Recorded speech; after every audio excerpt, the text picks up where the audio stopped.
By this point, I'm sure you're sick of hearing me gush about the peak days of mixed martial arts. But honestly, it was a massive phenomenon back in the late 2000s and early 2010s. This was hugely helped by the Undisputed games, and when it was announced that Undisputed 3 was to be the last game in the franchise, it left this massive MMA-shaped hole in the gaming industry, which is when EA swooped in because, like Ron Jeremy, EA hates it when holes go unfilled. The first EA UFC felt like a spiritual successor to EA's earlier attempt at the sport, but also felt like its own thing. I also weirdly never heard anyone talk about the game much when it came out. I was hyped for it, but nobody else seemed to be. The odd part is, in 2014, that's when MMA was getting huge, like mainstream.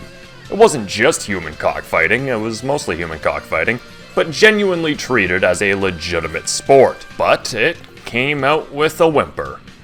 Even my sparring partners at the time were far more focused on Undisputed 3 for their virtual pugilism fix. The game did, however, do well enough for EA to warrant a sequel, and to be brutally honest with you, it's not much better. I'm going to level with you, I had no intention of ever reviewing any of the EA Sports UFC titles. But, kinda like Lay's, once you pop, you just can't stop. And yeah, I was gonna just keep it at EA UFC 1 because that was the only UFC game I hadn't played while it was current. But I did actually play a fair bit of UFC 2 pretty much right after it came out. I bought it, I took it home, I liked it, it sat on my shelf, it did its job. It has now been 6 years since EA Sports UFC 2 came out, and I mean, if after 13 years Undisputed 3 can still be regarded as a genuine hood classic, I see no reason why Electronic Arts, with their millions of dollars, could not also make a mixed martial arts game that stands the test of time. But we'll get into that in a bit. To reiterate, I felt that EA Sports UFC 1 was a solid jumping off point for a brand new series of UFC video games. It had its share of issues, but overall wasn't terrible, and I could see many of its problems being ironed out in a potential sequel. When reviewing UFC 1, I cited that the game was bare bones, and it was. There were a few reasons for this, one being the jump to, at the time, next-gen hardware, and because the development team had very little time to make the game as robust as the past two entries. Gone were things like event mode, ultimate fights, tournament, and arcade modes from Undisputed 3, and in their place was a decent career mode and punches that had all the impact of that time you had bad gas and then trusted the wrong fart. But EA UFC 2 does fix a lot of that. It features a ton more modes, almost in an attempt to overcompensate for the last game. Gameplay-wise, 2 is very similar to the first, but it's been improved in very small, almost insignificant ways that don't really make the game feel a whole lot better. In fact, in some ways, it makes it feel a little bit worse. The controls on the feet are almost the exact same. The same inputs, but the weight behind each strike has been drastically increased compared to last time. Now it looks like the punches hurt a hell of a lot more, and sending your opponent to the shadow realm when they lean into an oncoming overhand is satisfying as fuck. And that's kind of the biggest improvement to the core gameplay, it's the knockouts. The knockouts in UFC 1 were very realistic. Fighters just go stiff, and as somebody that's been knocked out a couple times, yeah, that's what happens, your body just kind of tenses up. But in UFC 2, they added this weird ragdoll effect, and honestly, it makes the knockouts fucking hilarious. They added this weird ragdoll effect to the KOs, which results in shit like this. If you thought the KOs in UFC 1 were great, just watch as I slam my heel into Sonya Blade's face and send her flying like fucking Team Rocket. A well-timed uppercut can literally launch your opponent off their goddamn feet and hurtling 2 feet into the air. It looks like a launcher in a Capcom Versus game. And holy fuck is this game bloody! For funsies, I like to make my friends in MMA games, so I took my buddy Regan here and gave him the misfortune of fighting a man whose other video game credits include being the final fucking boss. And by the end, the two were covered in so much goddamn blood, they both looked like they got off the set of a Tarantino flick in between rounds. The blood is honestly a huge deal for me, as it's a great indicator of how hurt the fighters really are. A lot of blood means that you're doing your job, and you should keep doing what you're doing. And it's something a lot of UFC games after this one tend to avoid. Both of them, I mean. You know, because Dana White doesn't want his brand seen as some violent blood sport that's only enjoyed by sadists. But come on, this shit's awesome. Look at how it stains the mat and covers your gloves. That's some nice fucking detail right there. This is some Mortal Kombat shit, and I am 100% here for it. The other major addition to the gameplay is the majorly overhauled and refined parrying system, which I both love and hate. A lot. I love it because few things in life make me happier than pushing aside a jab and then just falcon punching a motherfucker in the jaw. I hate it because the AI on other difficulties abuses this like Bing Crosby abused his kids. While it looks cool, if you play on anything above normal, you will often have the CPU countering whole-ass combos, then proceeding to go Killer Instinct on your ass. The counters are almost as broken as the ones in DOA, but not as much fun to watch. Although if we did get Stipe Miocic to Izuna drop Rampage Jackson off of a bridge, I would be all for it. The grappling has also been greatly improved. Gone is the I don't fucking know system, and in its place is one that makes a hell of a lot more sense. You now have this wheel that comes up that tells you which transitions you can do, making it a sort of guessing game on the ground. There are visual tells and you can play based solely off of those, but I like knowing what things my fighter can do as I'm fighting. It's tight and responsive and a lot more fun than what the last game had. The submission system is really more of the same though, and honestly I think that's fine because it worked. I like that, as it was really the only thing that UFC 1's grappling did really well. The grappling actually feels like a slightly stripped down version of Undisputed's control scheme with defending transitions done in a very similar way by holding block and moving the stick in the direction you think your opponent is going. But honestly, I will take anything over whatever the fuck UFC 1 was trying to do. But the core gameplay aside, how are the modes? What kind of new things did EA decide to throw in here so you could experience mixed martial arts in whole new, brand new ways? Well, there's actually quite a few this time. The bones are not nearly as bare as UFC 1's, but some of the modes suck. A lot. For starters, let's look at Knockout mode.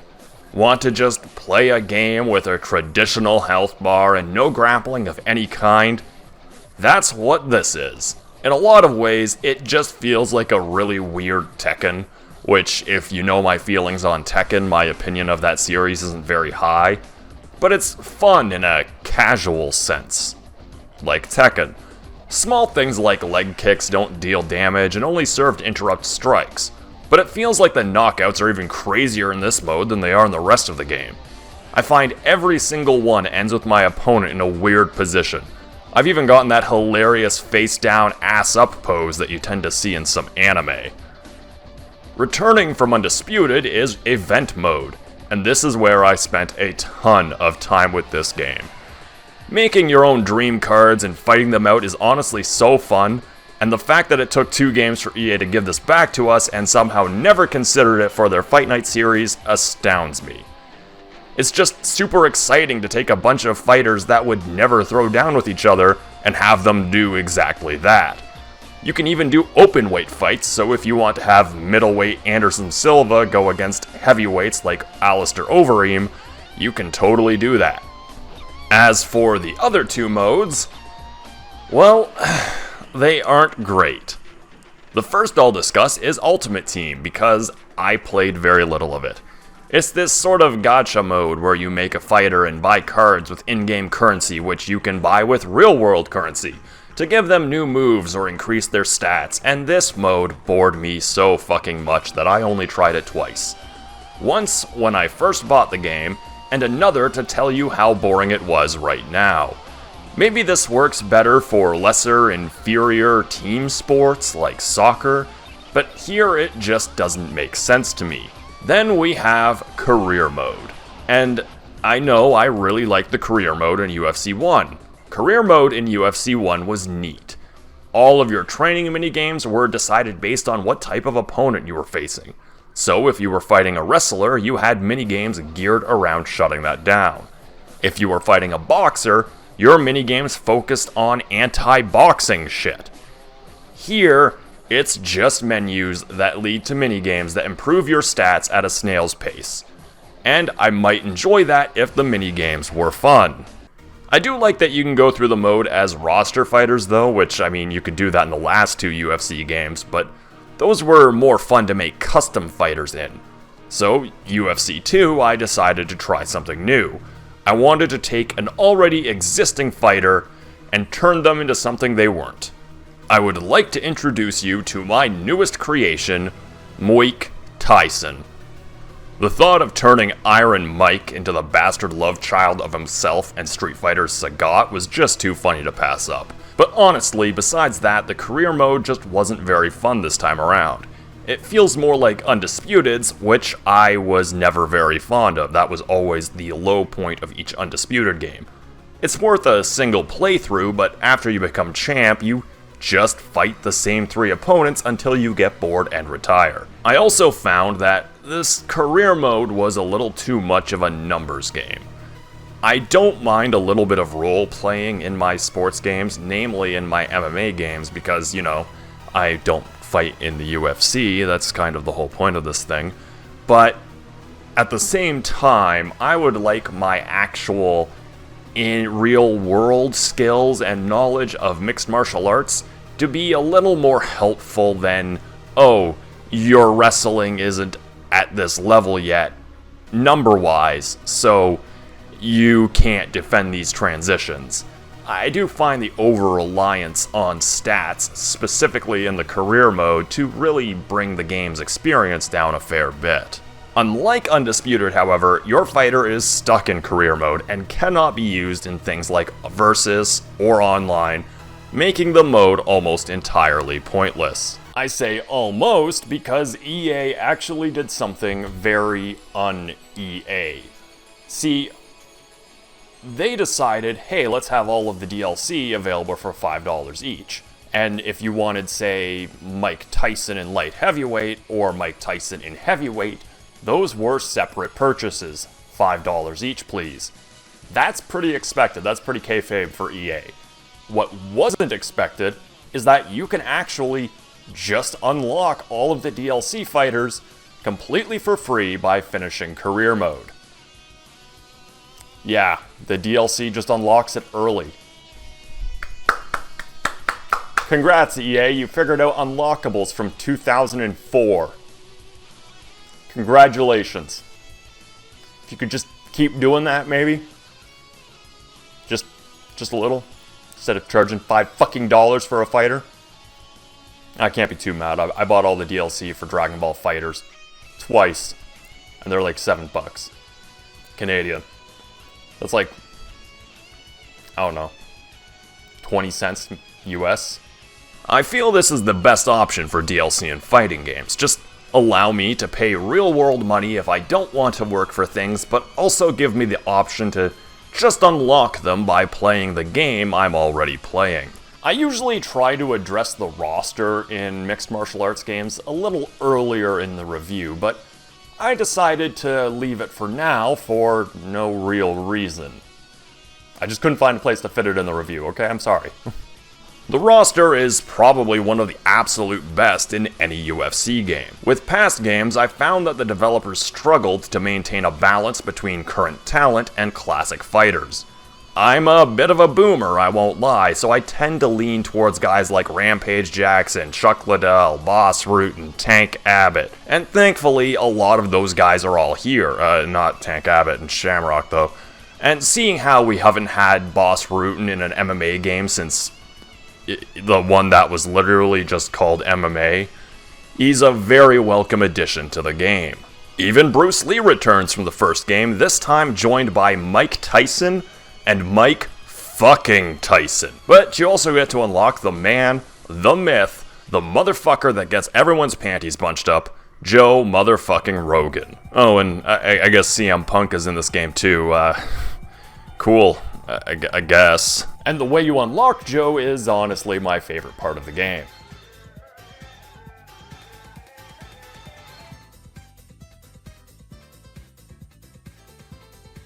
Which I am sure that this is the very first and only game to use those exact button combinations to unlock something. Ever. Now, so far I've been leaning heavily into the positives, but there is a hell of a lot wrong with this game. Like the first game, knockouts take a long time to come. When they do happen, holy shit are they hype, but you have to fucking work for them. A lot of the time, your opponent will just back up, causing most of your strikes to whiff, and as someone who trained MMA for a while, I do know how to cut my opponent off, but most people will just actively chase them until they get to the cage. Another issue is that the CPU loves to block, and the game heavily rewards defense. You can swing your arms until the proverbial cows come home, and a lot of the time the CPU will either block or resort to spamming parries like mentioned earlier. All of this is joined by a head movement mechanic that feels functionally solid but never feels like it actually works to avoid punches. A lot of times, a punch that clearly missed my fighter's head would result in me taking damage or becoming the next potential victim for Freddy Krueger. The worst part is that the same button for head movement is also used to throw body shots, resulting in what should have been a duck into an uppercut aimed at my opponent's jaw, somehow translating into a body blow. But they've also added strikes that use the cage, and while they're pretty hard to pull off, and if one of them gets parried you can expect a short night, they are pretty damn cool to watch. There's also no ground positions that make use of the cage, which has been a massive pet peeve of mine for years. Undisputed 3 allowed for different positions against the cage, which actually happens a lot in real MMA. But for whatever reason, EA has never really bothered to use the cage except for things like Showtime kicks or the tie clinch. It's almost like the cage only exists to keep the fighters in the ring, and you can't really make a whole lot of use out of it. And I've probably saved the worst aspect of this game for last. See, each UFC game so far has had some issues. A lot of the time there would be things that are outright missing, like KOs from the bottom, which I once had a guy on Reddit try to convince me never happens, and it was literally like the week after Anderson Silva knocked a guy out from the bottom. It was an illegal kick, but it still fucking happened. And also cage positions on the ground. But EA UFC 2 has one massive issue. One that actually makes it very difficult to enjoy this game, and it sounds like it would be a small problem, but it's a lot bigger when you really look at it. The animations. Now, every UFC game has had some less than stellar animations here and there, call back to UFC 2009's horrifying front kicks. A lot of the time, the animations look fine. Punches look like punches, kicks look like kicks, and every submission looks great. But then you'll get something like when your opponent blocks a kick and it causes their body to become this rubber-like substance and they just snap back into place. Not only is it jarring, but it takes away a lot of the immersion. Even worse than that is some of the get-up animations. A lot of the time, my fighter will just twist and contort back to standing position. Like look at this. Who okayed this? Who looked at this and went, yeah, that looks good? I get that they had a time limit to get this out, but it's been almost 7 years since this game released, and not one patch has ever addressed this. Despite this, the knockout animations are superb, and sometimes when you have your opponent rocked, your fighter does these funny lunging hooks that just always crack me up. The other major issue I have in regards to animation is how unoptimized the game is. Now, no UFC game at this point has been a locked 60 frames per second. Hell, the UFC 1 was only 30. But this game chugs harder than a college frat boy at 9 AM. There will be a lot of times where my opponent and I will be swinging hands and the game just slows right the fuck down. Even worse if it's one of the few times you can get the ref on screen. If I had to estimate, I'd say that the game was running at about 15 to 20 frames at most times. The animations also have a bad habit of resulting in some hilarious glitches, like right here where CM Punk is giving Joe Rogan a blowjob. Yeah, Joe, when your second said give him some headshots, this ain't what he meant. Now, for a fighting game like Guilty Gear or Dead or Alive, 60 frames per second or higher is a must. But the UFC titles are just barely fighting games, and thus could get away with a locked 30. Things like frame rate don't really matter a whole lot to a game like this. The inconsistent frame rate, however, does also lend to a slew of dropped inputs. Like here, I'm pressing right punch, right punch, but due to the choppy frame rate, those left punches are being dropped and only the right punches are coming out. The game just doesn't register them.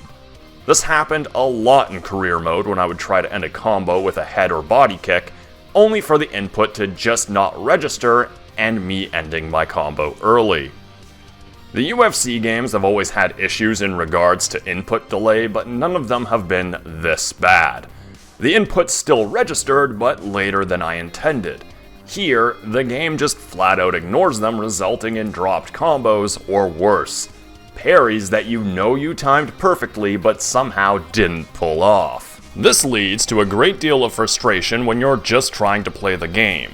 And when you have several mechanics based around split-second button inputs, it all culminates in a far less enjoyable experience. It'd be like playing a racing game with really heavy input delay, or GTA 4. And that's why, in all honesty, I cannot say that EA Sports UFC 2 is a very good UFC game. Is it better than the first one? Yeah, but not really by much. I think in the ways that matter, like the grappling controls, stamina management, the roster, and overall game feel, it is greatly improved. But then you also have the boring as all fuck career mode and whatever the fuck they were trying to do with Ultimate Team. It is a really just fucking terrible mode. I'm sorry to break script here for like 5 seconds, but words cannot really properly. No, it's just bad. I see why they took it out of 4. It's in 3. It's not much better in 3, but 3 is a better game overall, and I see why they got rid of it for 4. It's a garbage fucking mode. Just get rid of it in general. Don't ever attempt it again, EA, please. I will buy every single shitty sports game or Mass Effect that you put out as long as you promise to never bring back Ultimate Team at all. Like, I can't find a single nice thing to say about it. I didn't play it enough to actually, like, find out if there were deeper intricacies. It was just so boring off the first 2 times that I played it that I was just like, no, this fucking sucks. Just get it out of my sight. And while I liked seeing event mode return, as well as where KO mode got its start, I can't really recommend that you drop your current favorite UFC title in favor of this one. It's not a hidden gem, it's just EA UFC 1 Part 2. The punching. Things like the frame rate, dropped input, and horrific animations that resemble something out of an H.P. Lovecraft novel certainly don't help. Which is why I am hesitant to award this game with 3 bitten earlobes out of 5. Because just like when Mike Tyson bit off Evander Holyfield's ear, this game looks awesome. But after that initial bite, you slowly start to realize the horrors that you are beholding. The game made so many small improvements to what the first brought, but then nullified them by introducing game modes that feel tacked on and uninteresting, and by also taking the one good mode from the first game and turning what was a fun, interesting mode into a paint-by-numbers career mode filled with boring minigames and repetitive fights. And when I discussed the career mode of UFC 2, I didn't really mention that you start off in the Ultimate Fighter, which is actually a really cool idea. But I didn't mention it because it's so incredibly brief and only serves as a means to ease you into the career mode, and is never actually brought up by the commentators. it has almost no impact. Which is a little disappointing because that does feel like something I should be complimenting the developers on, but I can't really do that because there just isn't nearly enough weight or importance to starting off in the Ultimate Fighter.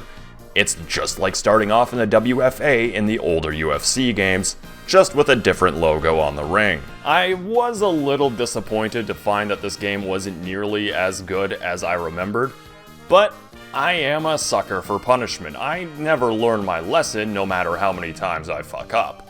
So, when Electronic Arts announced UFC 3, I of course pre-ordered it. I hate myself. But seeing how 3 is kind of a magic number when it comes to games like this, maybe, who knows? Maybe EA Sports UFC 3 is the long-awaited sequel and successor that Undisputed 3 has deserved. We'll find out eventually. Maybe not next time, I don't know. Maybe it's Mega Man Legends, whatever I'm feeling.